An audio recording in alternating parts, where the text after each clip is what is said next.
All right. Good evening to our audiences in Asia and good morning to our audiences in the UK. Welcome to the CMI Asia Pacific Deep Dive into Finance digital event hosted by our members in Asia Pacific. My name is Samantha. I'm an international coordinator at CMI and I will shortly be handing over to Jamil to begin today's event.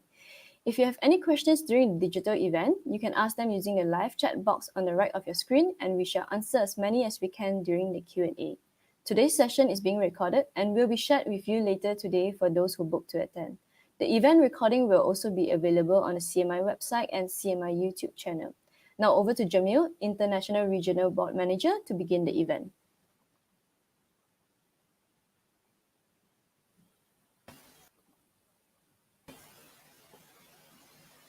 Thank you, Sam. And welcome to everyone joining today's event. We're delighted today to be joined from esteemed members from across the finance sector in Asia Pacific. And I'm delighted to introduce Tae Woon Tek from the CMI Singapore Regional Board. And we're also joined by Kishanjeet Dhillon, who's represented CMI Malaysia on this event. And also Kamea, who's joining us from Sri Lanka.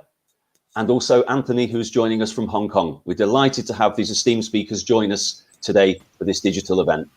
Welcome to you all, and thank you very much for your time in joining us today as we look to discuss matters of finance across the Asia-Pacific region and what managers and leaders can look at in terms of issues, challenges, opportunities across the sector. So I wonder if I'd just hand across to each of you to maybe briefly introduce yourselves. So firstly, Woon Tek, if you'd just like to let the audience know a little bit about yourself, that would be great. Hi, everybody. I'm the chairman of CMI Singapore. I'm also a partner in RSM Singapore, and I have been 30 years in the finance, accounting, and advisory industry. I'm very happy to participate in these sessions to really discuss issues and opportunities in the finance industry. Thank you, Woon Tek. Thank you very much. And we're delighted to have you join us today. And then Kishanjeet, if I may come across to yourself for a brief introduction. Hi, everyone. My name is Kishan, and I'm Associate Director at Crowe Malaysia, specializing in the field of transfer pricing and taxation. So close to about 10 years of experience in the sector. And of course, very interested in the conversation regarding management and leadership, of course, across the Asia Pacific and, of course, Asia sector as well. So looking forward to a great, event and hearing the insights from the different panelists on the call today. Thanks, Kishanjeet, and we're very much looking forward to your insights too. Thank you. And then if I may move across to Anthony, delighted if you'd be able to just introduce yourself. Thank you. Thank you, Jamie. Hi, everybody. I'm Anthony Yuen from Hong Kong. I have been working in the insurance industry for over 40 years now. I just retired last year. But I've been a member of the CMI for a long time and recently being nominated as one of the companions. And I'm very happy to be here and being invited to speak to everybody here and then knowing new partners in the CMI in the region. I have been, after my retirement, I've been focusing on project basis advisory work, and I'm now sitting in a number of listed companies in Hong Kong as their independent directors. Most of my time during the past few years, I've been spending most of my time with my home university, and I've been doing a lot of work for them, and still sitting in one of the board members in the Chinese University of Hong Kong Hospital. So hi everybody, and I'll share, hopefully would share with everybody here during the next hour. Thank you. Thank you very much, Anthony, and it's great to have you with us today. And then if I may hand over to Kamea from Sri Lanka. We're delighted to have you with us, Kamea, and the same for yourself. If you'd like to give a brief introduction, that'd be most welcome. Thanks, Jamil, and hi everyone. So I'm Kamea Pereira, and I'm all the way from Sri Lanka. I'm partner at KPMG Sri Lanka and the head of management consulting here as well. And I've been in the industry of consulting for over 19 years now.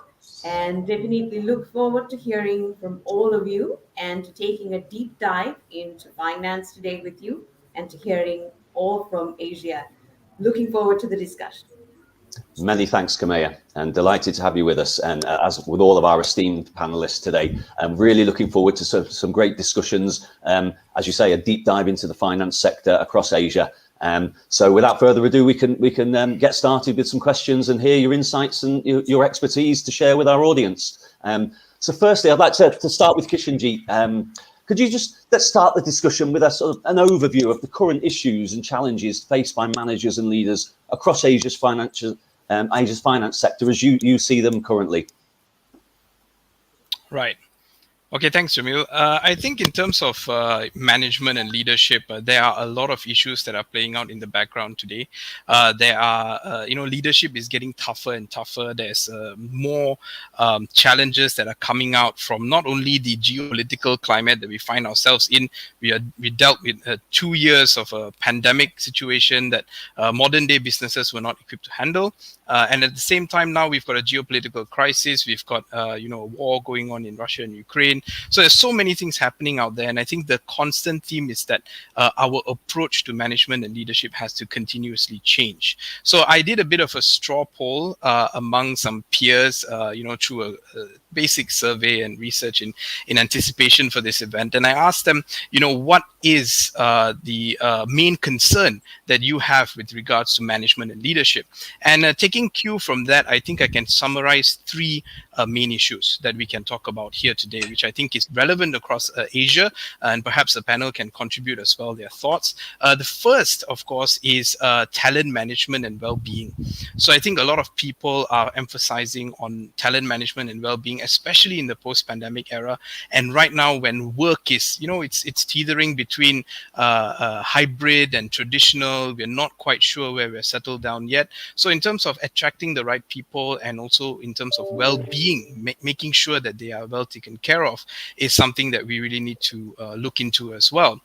And the second challenge would be towards a shift towards sustainable growth. So I think in the past, there's been a temptation by many managers and many leaders of organizations, for whatever purposes, they are more interested in short-term growth, or maybe they might be tempted to sacrifice certain practices, to achieve very short-term goals that might be to the benefit of shareholders, but not necessarily to the benefit of their society or stakeholders. So I think that practice is now dead and gone. We need to bury that completely. And I think the main challenge is how can we move towards a sustainable growth system that not only takes into consideration sustainability principles, but at the same time also allows you to achieve growth that is within your organization that also benefits your community at large, right? So from a social perspective, from an environmental perspective as well. So that's one of the main challenges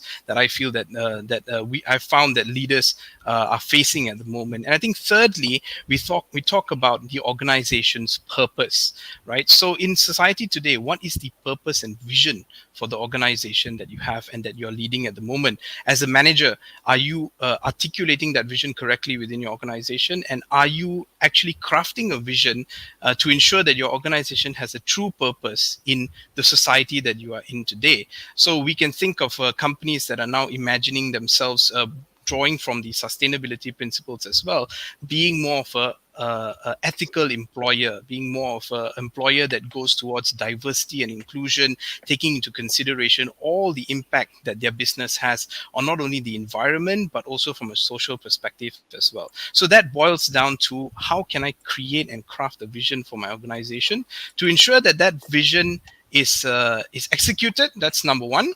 And number two, also that my organizational members actually believe in that vision as well. So I think these 3 areas is something that I can see that's happening in Malaysia. We are doing some serious rethinking about, where our organizations are supposed to be. We are doing some rethinking in terms of sustainability, because I'm sure you've seen in the news, there have been some organizations that have lost market potential just because they fail to adhere to sustainability principles. It's just based on that alone. So and also in terms of talent, talent. We are managing burnout, people transitioning to the gig economy. How are we managing to attract talent back to our organizations to ensure our growth? So all of these three things sort of tie in together and create a very complex landscape for leaders to operate in, and for managers to not only navigate through, but to successfully execute business objectives in that environment. So I think that is where I see it from the perspective of Malaysia looking out to Asia. But I think our colleagues across the table also can add to this conversation so that we get a more holistic view as to what's happening all the way from Sri Lanka all the way to Hong Kong and Singapore as well. So I think that's something that I'm seeing. So I open the floor to maybe the rest. That's great, Kishanjeet. Some really valuable insights there. You talk around some real key areas, sustainability, well-being, obviously the geopolitical situation on the back of a pandemic. So managers and leaders have had lots to contend with in recent times and will have going forwards. So yeah, it's a great insight from yourself from Malaysia, and maybe Woon Teck, anything you'd like to add or explore further in relation to some of those key areas that Kishanjeet's touched upon? Yes, I think people in the finance industry are no longer just providing information, or no longer, if you are an accountant, you're no longer just a bookkeeper, providing historical information. I think today there's increasing emphasis on stakeholder capitalism. So what do you mean by stakeholders capitalism? It means that you have to be focusing on triple P, right? It's not just profit. You have to look at how to protect the planet, and you have to look at how to look after the people, right? So your stakeholders are different. It means that they will demand a lot more from the finance industry, right? And it is not about ROI and returns. It's about, while we pursue ROI and return, what is the impact on the environment, and whether you look after the people. So you can have Apple now, right, outsourcing to manufacturers in different parts of the world, and if they are found to be using suppliers that are using child labor, that's not acceptable, right? You can have workers operating in a factory that is not safe, and we have seen that happen, right? That's not acceptable, right? So I think today, in the business and community and in the corporate world, we do have a responsibility. While we pursue profits, it has to be sustainable. And when we use the word sustainable, means it has to be friendly to the environment. You have to take care of the people, right? And you have to be contributing to the larger good of the society. That's my take. Yeah. Great. Many thanks, Woon Teck. And anyone else, Anthony, or Kamea, anything else to add in relation to some of these key themes around the issues and challenges faced by managers in finance in your particular part of the world? Lady first, perhaps. Okay, thanks, Anthony. Based on what everyone was mentioning, another key aspect in terms of the financial or the finance industry that we are facing is the constant change in regulations. And especially for this industry, it continues to increase, and compliance in the industry standards and regulations are essential.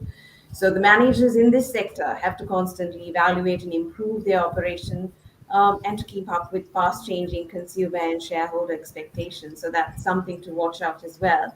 And of course, as all of you mentioned, technology. So technology reduces the demand for some of our traditional skills, such as accounting, bookkeeping, processing transactions, and maintaining extensive records, while other skills, such as those related to analysis, forecasting, financial strategy, are growing and becoming more and more important. So professionals who wish to be competitive in this job market need to keep abreast of these skills and take it up.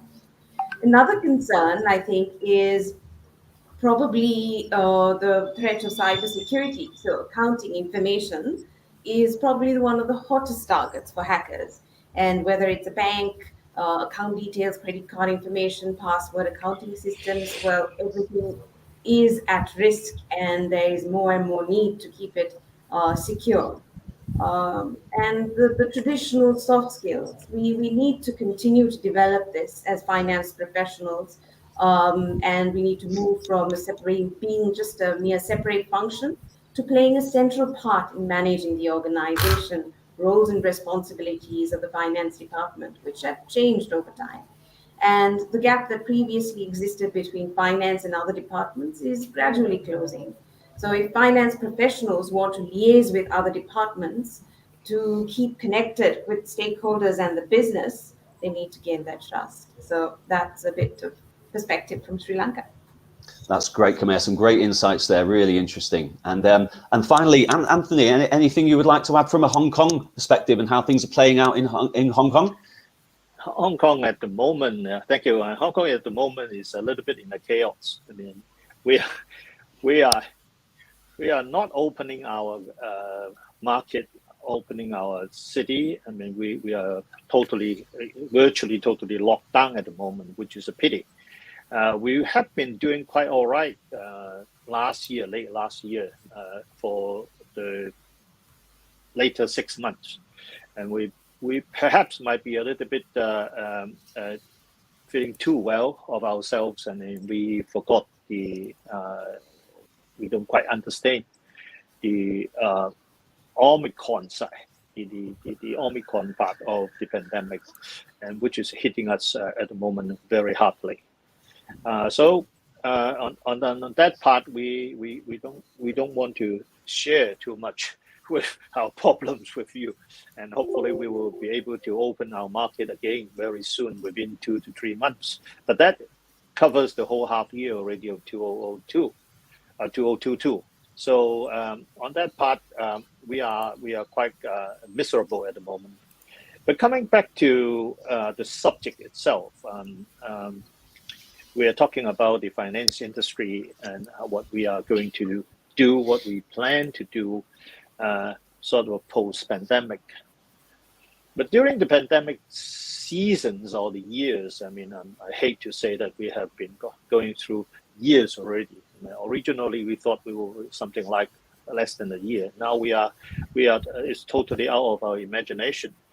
During that period of time, we've learned 2 things at least. Number one, if those who don't understand the technology side of communication, you like it or not, you have to learn it.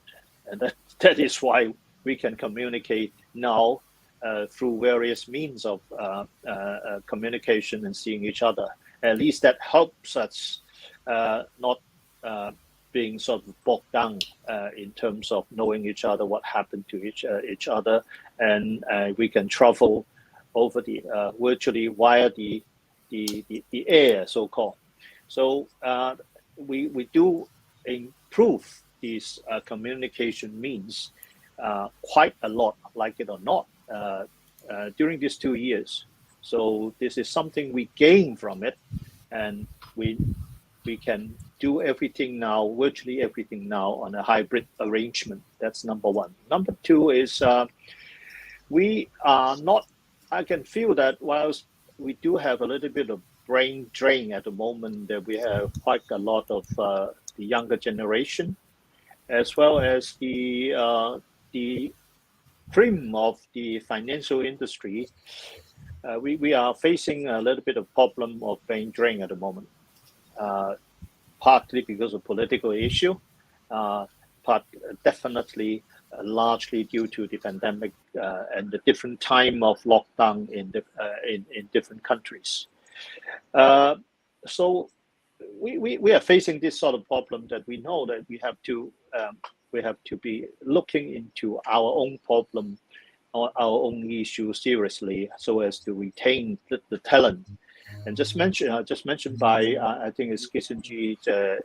It's on the talent management side, and I believe we will have to look seriously into the new or the different way of keeping our younger generation to understand what's happening in not only in Hong Kong but in the world, in the sort of environment of pandemic. In fact, we can never be alone. I mean, wherever you go, wherever you want to shift to, we are definitely facing the same problems, and we have to understand that the world is getting much smaller now, and no one can escape from the pandemic, and everybody is equal.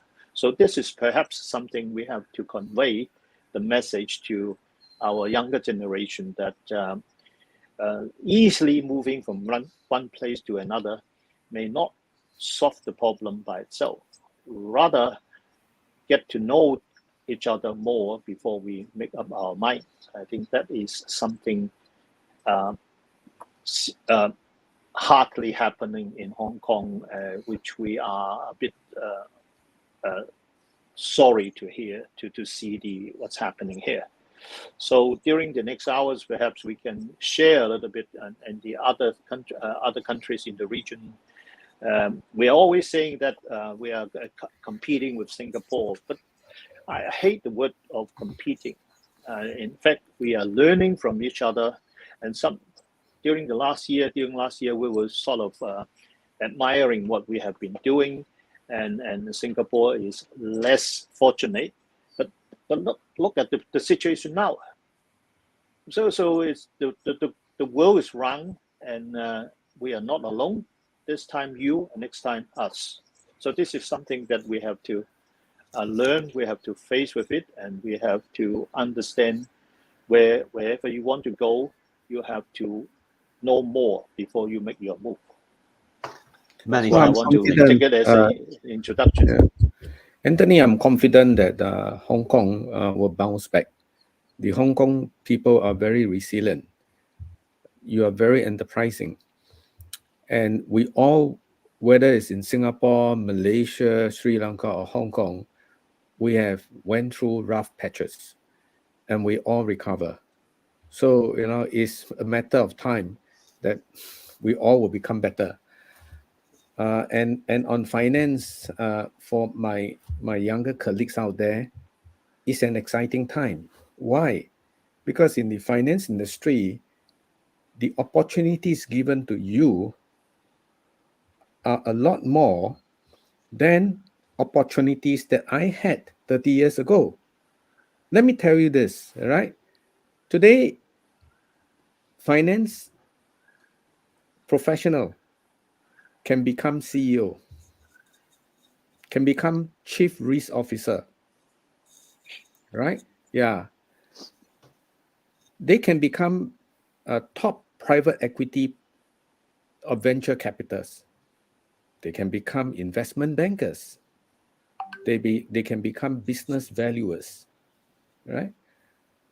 They are not confined to the traditional confine of accounting firms, tax, audit, right? Today, many of them like to pursue a career in consulting. And because you understand the language of business, it is easier for you, right, to deal with corporate governance, stakeholder capitalism, right? Even if you like tax, today we have BEPS. We are talking about, all right, BEPS. We are talking about transfer pricing. Right. We are talking about, sustainable tax, right? We are talking about fairness. We are talking about, GST, inheritance tax. There are so many avenues where you can pick and choose and develop yourself. The career opportunities are out there, and I really welcome anyone who really wants to be in the finance industry to come and join us. Thanks, Woon Tek, and thank you, Anthony, for your previous insights from a Hong Kong perspective. That's been great. I think some nice overlapping themes have been coming through there. Talked about communication. Woon Tek mentioned resilience. Anthony and Kishenjeet both mentioned talent management. And so I think there's lots to be taken. It was nice, Muntek, to hear about that breadth of opportunity that exists within the sector. So thank you for all your insights there as a nice starting point for us. So I want to move on to something it actually flows nicely from a point Kishenjeet mentioned. You talked about diversity and inclusion. So there's a question around diversity and inclusion within the finance sector. There's always going to be an ongoing battle regarding diversity and inclusion, trying to make sure that workplaces, whether it's in finance or any other sector, are fully diverse and inclusive. So I'd like to start with Kamea, if I may, as a top female manager and esteemed person within the finance sector. How have you seen the emergence of diversity and inclusivity within the sector in Asia or in your particular part of the world, Sri Lanka? Thanks, Jamil. So diversity and inclusion remains a hot topic, and we are still dealing with inclusion in that sense. In Sri Lanka, we are improving, but we could do much better. For example, in the firm that I work in, almost 25% of our partners are female, which is a great progress. And that is not just for keeping the numbers sake, but that is purely because they have come up and they deserve the position. So not just to keep a score or keep a percentage moving. So it has been that they have been truly deserving and have moved up the career ladder. And even in the firm, there is a major portion of females alongside the males as well. But if in the general context, I think in the world, out of the economically active population, approximately 64% are males and only 35% are females. And in Sri Lanka, women constitute approximately 52%. But if you take our local parliament, for example, our female representation is only 5.3%. So there's a lot of work to be done as a country as well. But for the most part, gender inequality is prevalent in developing nations in general. That could be a cultural issue, how women perceive themselves as being caregivers and having that role to take on in addition, which might inhibit education and representation in the corporate world. But Asia has seen a lot of progress over the years, and just like Sri Lanka has. And but unfortunately, especially for Sri Lanka, COVID has derailed the progress, and I think it's in Asia as well, where the pandemic has caused many women across Asia to lose their jobs. So reshaping the workforce, diversity should be an important issue, and I think it remains to be one in all Asian companies, including Sri Lanka. And according to a report done by McKinsey, it says that diversity in the workforce equals profitability. So the report also indicates that gender diverse companies are 15% more likely to achieve above average profitability than companies that lack gender diversity. So the historical changes towards gender inequality in Asia continue to encourage countries to develop equal opportunities for women and better social practices. Gender equality is growing slowly through the continent as political representation and, of course, education opportunities for women increase. But there is still much to be done in that battle against gender inequality, and a continued collective effort needs to be done in order to establish an equal and just world. But we have progressed massively.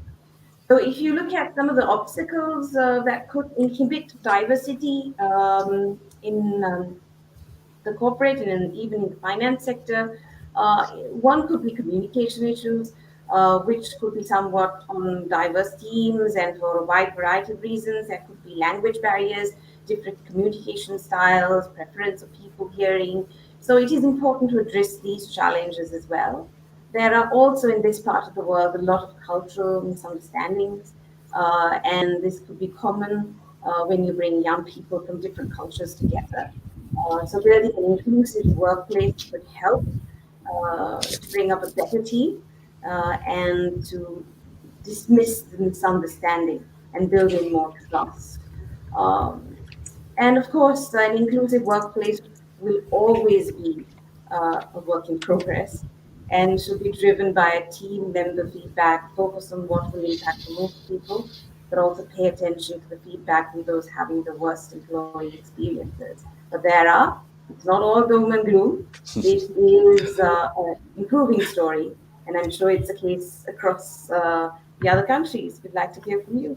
No, thanks very much, Kamea, and a really good insight there. And I think you're quite right that both in Asia and in the UK, where I'm based as well at the moment, progress has been made, but there is still much more to do, and I'm sure that's echoed in most sectors. As well as the countries around the world. I want to move on to another theme in a moment with Woon-Taek and Anthony, but Kishanji, I just wonder if anything you'd like to add on the diversity and inclusion theme that Kamea's just spoke on there from a Malaysia perspective. Yep. Thanks, Jamil. I think from a Malaysia perspective, I sort of echo what Kamea has pointed out as well.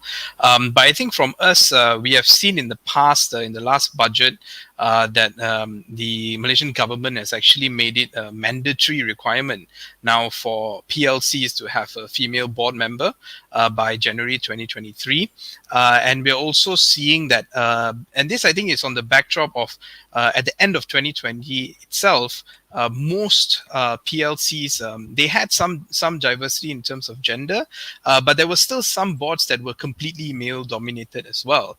So I think that's an interesting observation. From my perspective, I applaud the government for taking such a proactive measure, but I would have liked to see it the other way around, that industry leading the way. Because if when you start putting in, quotas and things like that, it becomes very transactional and it loses its meaning. But I think what we need to realize as practitioners and managers and leaders in the business space is that, as what Kamea pointed out, diversity brings about increased performance. So I think she mentioned a McKinsey report, but I'll just give you Crow's perspective.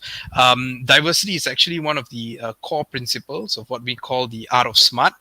So that is 4 key areas: boldness, innovation, growth, and also diversity. So in terms of diversity, we globally we found out that diverse organizations experience almost 3,000 and above percentage increase in growth over a 5-year period.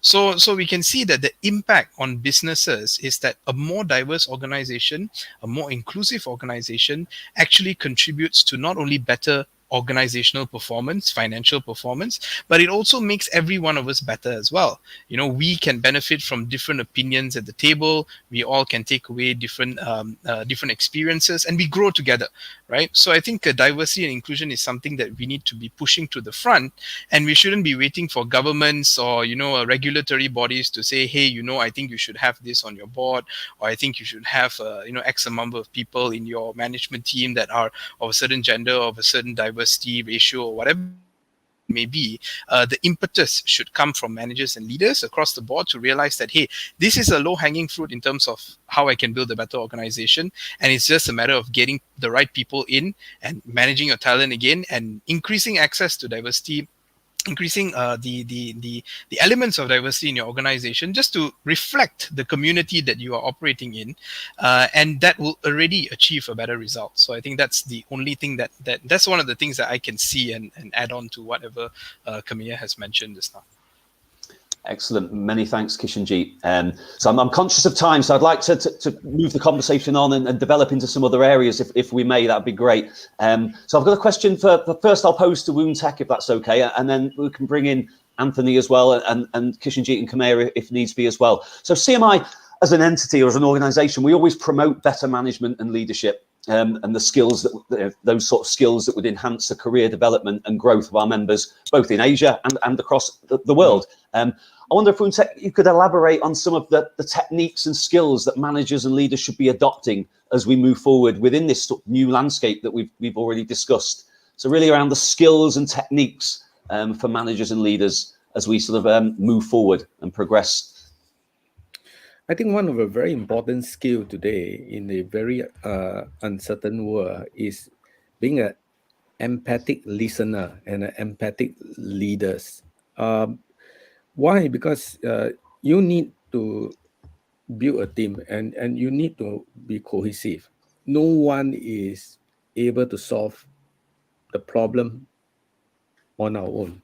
In fact, the world needs each other to work, and a collaboration, right, regardless of your gender, your race, your religion, your faith, are very, very important. COVID would not have been able to be where we are today if all the 183 countries don't look at how to work together. I think a lot more has to be done in collaboration. Therefore, the future managers have to learn the skill of a collaborator, how to collaborate and how to work together. Okay, so empathic leaders, good collaborators. The third thing I think future leaders need to have, and this skills is very important, is this openness for innovation, that you allow your staff to learn, to fail, to recover. We all have to move to a experiential learning scenario, right? Why? Because the changes are so fast. The changes are so fast. And you have to be constantly upgrading yourself. Now, you can't do this alone. You need to have a very conducive ecosystem.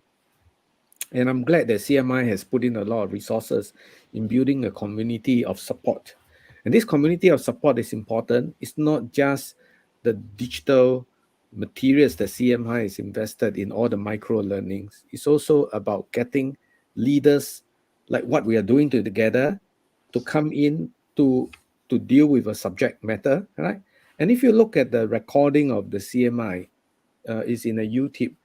Every month, at least 8 videos are out there, and they are open to everybody, right, to have access and to learn something. I think that speaks a lot about creating a learning culture that serves the needs of the community.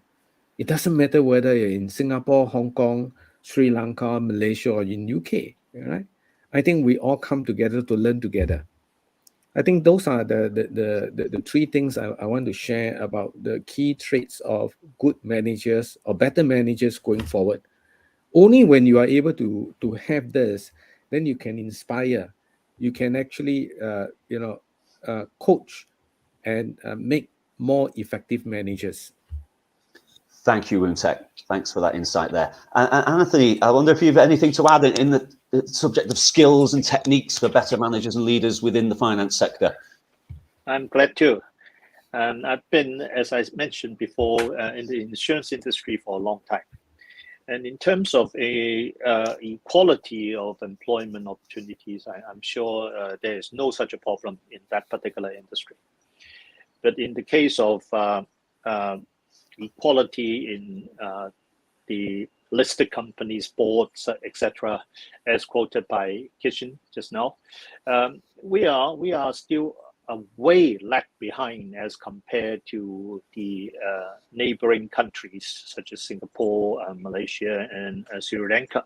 And I have in front of me the statistics quoted in some of the publications, but I'm glad that to hear that it's actually presented and confirmed by our colleagues here. So we are way far from that, and I quite agree with Kishan that it has to go through the regulatory sort of guidelines and principles. It's kind of just do the job, and you won't actually have the spirit behind that. So the next thing we need to pay attention to in terms of leadership here is to create a general phenomenon acceptance of equality of opportunities in running, in being a leader of a company. The rationale behind that perhaps is because of majority of our listed companies in Hong Kong, among around 2,500 listed companies in Hong Kong. Majority of them are still regarded as the SMEs in the global terms. They are relatively smaller companies, even though they are listed. So that is an area where we have to break through the sort of cultural practice. Chinese. This is by no means I'm looking down at Chinese. It's purely a cultural issue, and we have to learn fast. And the best way, perhaps, we have been learning most in previously, we have been learning, trying to get our knowledge from far away overseas countries, people like the States, people like UK and Europe. And it's about time, perhaps, the nearby countries should be getting to know each other more. This is not the first time, but definitely a few times, less than 5 times that I've been speaking to the neighboring countries in exchanging of management philosophies and leadership style.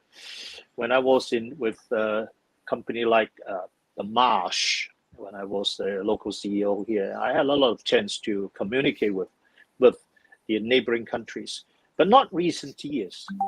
It's sad to say that as compared to the neighboring countries, we are far away behind. But having said that, particularly in the finance industry, we are quite all right. We don't have this particular problem. So I was putting that particular situation in a very generic way that covering most of the listed companies in Hong Kong. So this is the phenomena in Hong Kong. In echoing Woon Tek's point, I want to put up the issue of the popularity of new startups these days.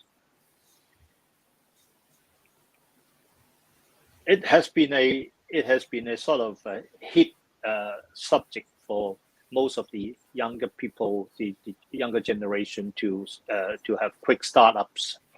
What I want to echo with Woon Tek is, I can see a lot of them are very good at starting up, but keeping it successful is another issue.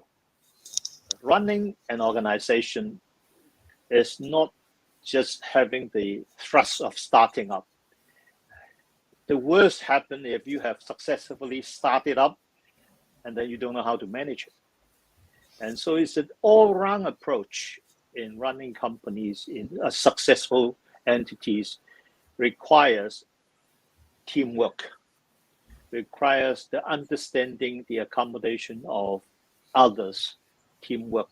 Then you will, only with that, you will be able to run startups successfully, to get away from being regarded as a startup all the time.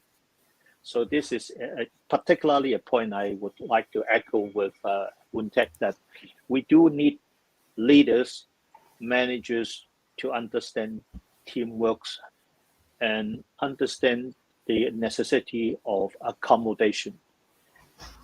Only with that, you will be able to manage a company or lead a company, more than manage, lead a company successfully. And this is the point I would like to emphasize, that the younger generation, perhaps in these days, while it's very good at starting up new companies, the understanding of sustainability of the company is relatively or equally important.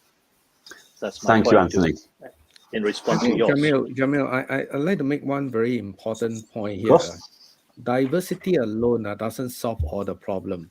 Putting ratios to have gender balance in the board, in organization, doesn't solve the problem. Why? We really need to understand what inhibits women to take on leadership position and deal with that. So in Singapore, yes, our women representation in the board has improved, but the reality is this. The reality is there are many capable women that doesn't want to be leaders, and we got to understand why. And I think at least in Singapore, I would like to believe that we practice this thing called compassionate meritocracy. Right? The best get the job. But you have to be very compassionate about this. Why? You got to have a support system that enable the woman to take on the leadership position at ease, without the fear that, okay, the husband will not like it, the children will not be looked after. Therefore, the support system is important. And in Singapore, at least for my organization, 50% of my leaders are women. And they get good support system. Why? Because we make sure that if their children are sick, they look after the children first, right? And we have a system to make sure that we can cover them. We make sure that if they have to look after their elderly parents, okay, they are given time to do that. And I think over time, I think it's not Chinese, it's Asian or everywhere. The man has to recognize that we do have a role in doing household work, and we have to practice that. And I think if you remove all these barriers and make it easier for women to take on leadership role, then it will happen naturally, and it can. And I firmly believe that every one of us here can actually make the environment a lot more conducive, all right, for women to take on more responsibility, and we should do that. Thank you, Woon Taek, and thank you, Anthony, for your previous insights as well. So I'm conscious of time. I'd just like to develop the conversation from where we are at the moment, and I think it builds upon something Anthony mentioned around needing to, it's one thing to start up a company successfully, but how do you maintain that sustainably going forward? So I'd like to pose a question to Kishanjeet and then everyone else, if they'd like to contribute, is looking at the steps a manager should adopt in making a significant financial decision. So, you've got this successful startup company, big financial decisions will come further down the line. And what sort of steps should a manager adopt, and what criteria should they be using to decide which products, which services to invest in? Are there any insights that you could offer some of our members or viewers today on those kind of issues? Right. I think from the perspective of investments and also strategic financial decisions for the company, there needs to be a proper assessment as to what direction the company wants to take. So I think, for example, if you talk about financial technology, everybody wants to get onto financial technology and they want to talk about fintech, and they're adopting some sort of cryptocurrency model into their business to generate, some sort of hype in the market. But how useful is this actually to your business? And I think that needs-based analysis needs to be done in terms of strategic finance if you want to look at that. And I think it also boils down to the point that was raised earlier, I think by Kamea, where, financial decisions now are stretching across departmental boundaries. They're not confined just to what type of financial investments or what type of strategic finance decisions I should make from purely a finance perspective. This is going to have an impact on things like your overall vision of your organization, your marketing, what you're going to do with it, what kind of channels are you looking at, what kind of strategies do you want to employ, how sustainable is it for your business, whether it will actually allow your business to grow, or will it be resulting in you getting over leveraged as the time goes on. So I think all of these needs to be taken into consideration, and specifically from if you look at financial technology, there's a lot of solutions out there, but not a lot of them are suitable for your organization. For example, you may decide to go and do crowdfunding, but that may dilute shareholding. It may reduce your ability to control your company later on. So I think managers need to take a step back and sort of evaluate the situation and say that, okay, let's just not go with the hype. I always joke with my friends, why not we create the first blockchain-enabled potato chip company and try to market it to people, right? And what does that really mean? That doesn't mean anything, right? Because, so there are some people out there who are doing that, right? Just by adding the word blockchain or adding the word cryptocurrency or peer-to-peer lending in their business model, it somehow makes them attractive. But it is not in the DNA of the organization. It is not even in the DNA of the leaders. They don't understand. So I think this is something we have to be very honest about ourselves and look at it from the perspective of what am I trying to do? And if I'm trying to go into it for raising funds, then yes, let's evaluate what will really work. Sometimes traditional financial models may work better. But if, let's say, I'm looking to create hype, maybe crowdfunding, but I do not want to do it too much to the point that I dilute shareholding. And when I try to scale upwards, it's going to be very difficult for my organization. So leaders need to be conscious about these things and not just follow the trends, I think. So Jamil, back to you. Thank you, Kishan. That's a real valuable perspective. Thanks for sharing that, Kishanji. Woon Taek, I don't know if anything you'd like to add to that in terms of the steps managers should be adopting in making these big financial decisions. I come to the first thing called purpose. I noticed that if you many startups are not clear with their purpose. They were chasing after a valuation. They were trying to be a next unicorn. I saw proposal Series A trying to raise 1 billion in terms of valuation. My God. Right. Wow. So I think if your purpose is all about valuation and you're using financial numbers in this way to create a paper valuation, then I think you'll be disappointed because today we are not chasing and we are not competing for valuation. Today we are really solving a problem. What is it that you're trying to solve, right?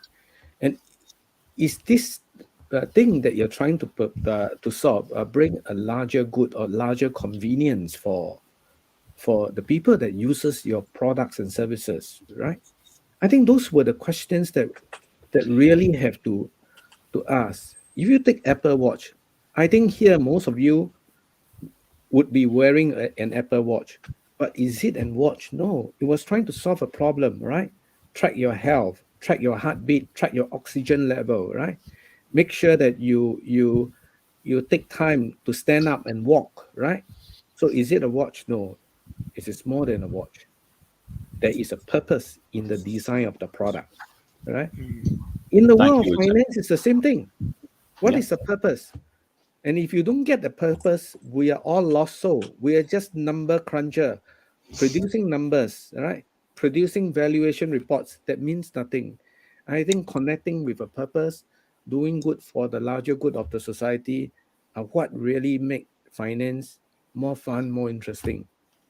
Thank you, Woon Taek. And that nicely aligns to something Kishanjeet mentioned earlier about really having a proper purpose and vision and being able to articulate that and to build that into your company's growth. I think that aligns very nicely with what you've just said there.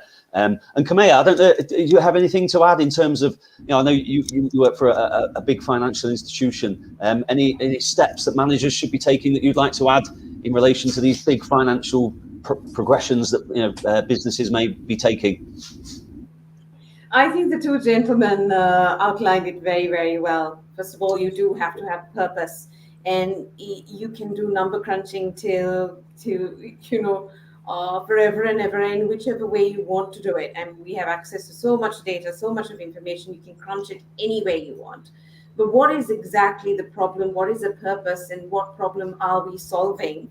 Are the key questions to answer. And I completely agree with Kishanjeet. Technology for the sake of technology is absolute disaster. You should not get onto the bandwagon and just get into what everybody else is doing. You need to assess your current maturity level. You need to assess what your purpose, what your strategy is, and where you position yourself to be in before you get into any kind of investment. And the easiest thing to do now, because so many things are flying around, is to just get on the bandwagon and do what everyone else is doing. And that's a definite recipe for disaster. Thank you, Kamea. I just want to add in quickly that by no means it's a humiliation to the technology, but particularly during the pandemic sessions, and we have a lot more time to really sit down and think back. But the new one perhaps is even more difficult to understand, and it's talking about blockchain. Kishan was talking about the blockchain potato chips, but I think it's about time to talk about the NFT potato chips. I mean, it's even more difficult to understand. So coming back to what I want to say is,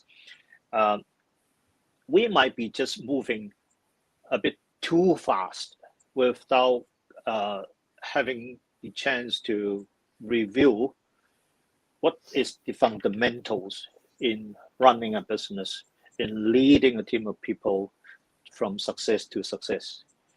So the word, I forgot who mentioned about it, would be Woon Tek talking about valuation these days. I mean, it's all chasing around valuation. This is absolutely the true phenomena, the actual phenomena. I should not say true, but the actual phenomena at the moment, which is making things a lot worse.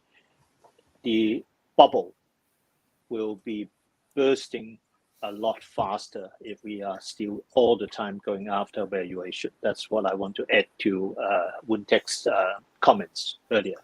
Thank you, Anthony. So great. Thank you all for your insights on that particular area. I'd just like to move the conversation on again, and I'll pose a question to Anthony, and it does touch with some of the other things that have been mentioned already. Investors are increasingly applying non-financial factors such as environmental, social, and governance, so ESG as we know it, as part of their analysis process. And would Anthony, do you see ESG as being regarded as one of the guiding principles in setting best practice in management across Asia?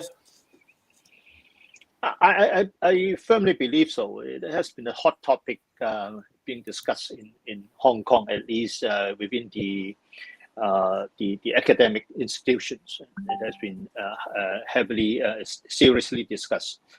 ESG is, in a nutshell, nothing new in maintaining, in driving to a more sustainable world in future. ESG is the means to do that, rather than something new that we are creating another fancy type of wording. Because we were already talking a few years ago. We were talking about the sustainable world and the continuous sustainability society, but we didn't have the sort of actual tools to measure what is a successful sustainability, what is not. So ESG is just another, it's a one way forward to create some kind of measurement to help leaders, help management to measure how we are going, how we should be looking after the company, not only now, but also in future, so that we are not working on our own benefits at the expenses of others to suffer in future. So that is exactly why I have been quoting the phrase that it might well be a guiding principle of management in future, in the near future, if we can put ESG into practice to create a more sustainable world in the near future. That's how I put it up in my proposed points of discussion today. Thank you, Anthony. Thank you very much. So I'm just conscious of time, so I'm going to take a couple of questions that we've had pre-submitted from our attendees today, and also a live question or two. So I'm going to start with Kamea. If I could ask for relatively sort of shortish responses so that we can have a nice flow to the end of the conversation and wrap up in time. So I'm really grateful for everyone's time and of course our viewers today. So Kamea, quick one for yourself. How should finance professionals differentiate themselves from others when they're progressing in their career? Any key insights or takeaways you can give to people from how to really differentiate themselves amongst their sort of colleagues or competitors? It's all about how you can put your skills into practice and demonstrate your ability to solve the problem at hand. So and today I think we keep acquiring new skills, be it data analytics or whatever the next skill set that comes along. But it is basically doing what you do it right, and present it perfectly. We're getting it out there and do that with a lot of purpose and passion. That is what will take you to the next level. Thanks, Kamea. And then a nice little overlap with something else from earlier, purpose and passion. So no, that's great. Thanks, Kamea. And Kishanji, anything to add in terms of how people can differentiate themselves as they're progressing in this sector? Yeah, I think finance professionals, accounting, finance people, they have a great set of skills already. You are actually a technically sound person once you go through a number of years. So I think adding in the necessary soft skills, communication, motivation, I think all of the job skills reports out there sort of summarize that communication, listening, those kind of skills are the ones that are most important, because potentially in the future, some of your job could be automated to a certain extent, and it's about communicating the results to your clients or your stakeholders. So if you don't have that, then it's going to be rather difficult for you to progress as you go upwards. Maybe you might benefit from the first 2-3 years, but later on, you're going to need that skill. So I think I would go towards mixing your technical skills with some very key soft skills and hone that throughout your career, and I think you'd be a step ahead of almost everybody else. Excellent. Thanks, Kishanji. I don't know if Woon Taek, do you have anything that you'd like to add on that topic? Oh, we seem to have lost Woon Taek's audio. No, for young finance professionals, my advice to you is don't work for money, don't chase money. You work for money, you chase money, you will realize that you are just one of the many red wine bottles in the supermarket where your price range is determined, right? It can be $20 to the best $150. But can you sell at 10,000 or more? That has nothing to do with money. That has to do with your ability to connect, your ability to solve problems, your ability to bring people together, build trust, to do something for a common good, for a purpose. The money will come. Thanks, Woon Taek.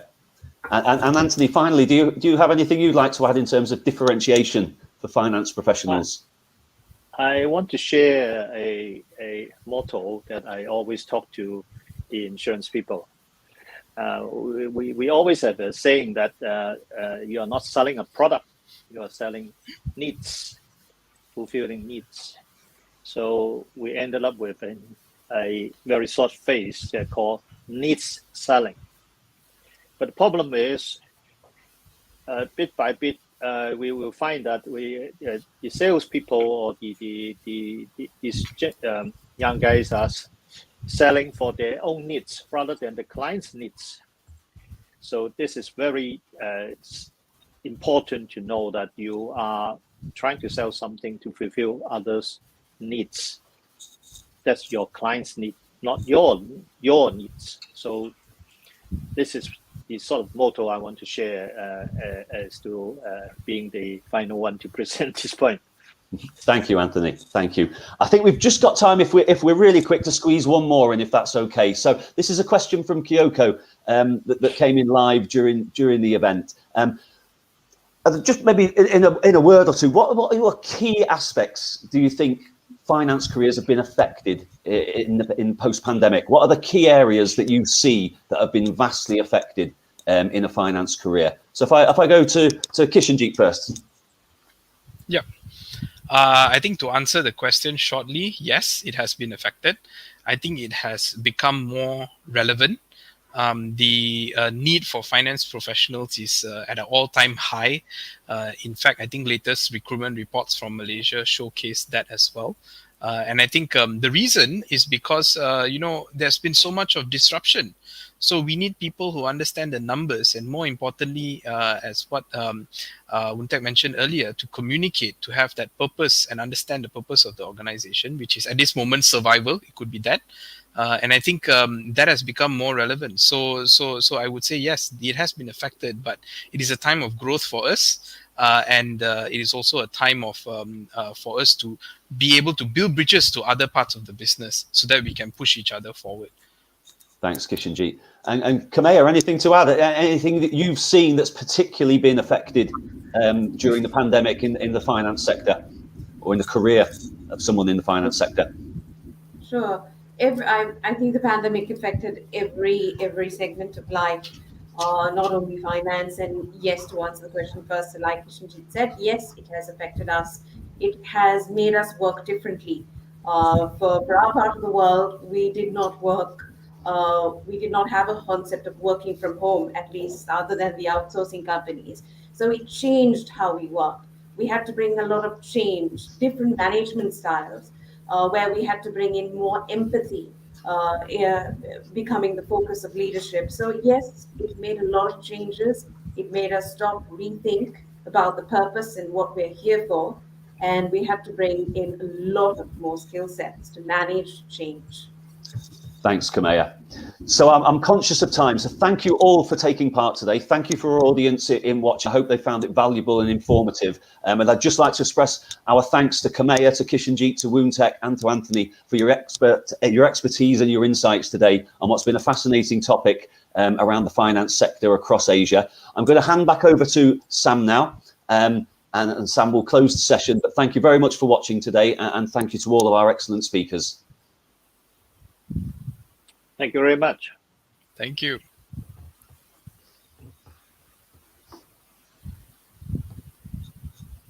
All right, so that's it for today's session. Thank you to everyone who joined us, and thank you Jamil, Woontek, Kamea, Kishanjeet, and Anthony for your insights and expertise. Don't forget, if you're a member of CMI, you can log into Management Direct using the link in the live chat, and you can find a wide range of exclusive and practical development resources and much more. And if you're not yet a member or subscriber, you can join our community via the link that's also in the live chat to gain full access to our Management Direct portal. You can also sign up for free to the CMI newsletter for the latest trends and tips for managers and leaders. Please do take a few moments to let us know your thoughts on today's event by completing the evaluation form, which we included in the link in the live chat. Thank you again for joining us today, and enjoy the rest of your day.